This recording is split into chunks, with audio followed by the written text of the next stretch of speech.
Расцветали яблони и груши, поплыли туманы над рекой. Приходила Лаврика Катюшина на высокий берег над рекой. İşine ilgilikte olsun. Canına desem olsun. Oğlu ağla da. Oğlu ağla. Hiç. Yetmesin etkileyin. Yetmesin böyle. Oğul kızına desem olsun. Baktılı olsun. Onunla üzüm olsun. Daima senin işliyor cürgülü. İşine dün bereket taptılar. Alganın armenen koşarıp koşakarıp. Valla çakan armenen kınç yaman cüre vergiler.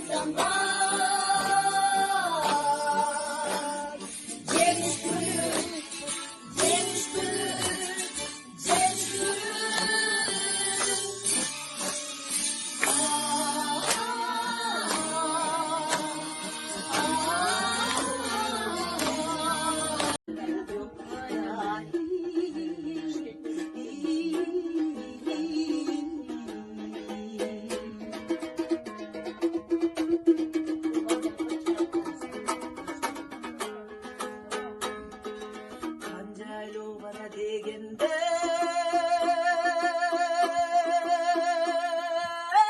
biten uşoğu garcasa soğutay muzdukten hayır beni jakami kara göz ha güydümde kadırdı bilsem özümden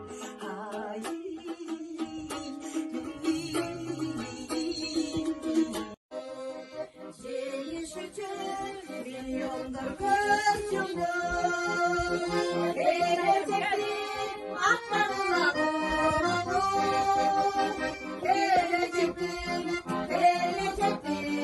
aklarına vurur. Baş versin, oğlum uzun yaş versin, koyçalar kolunlardan çıksın, yasınar yanınlardan çıksın, uğur kulunlar köp olsun, vayımınar çok olsun.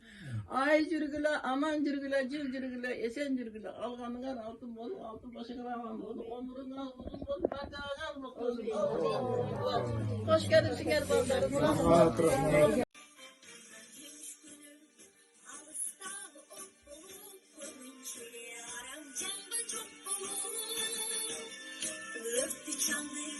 Gecem cabul sallan burası yemiş günün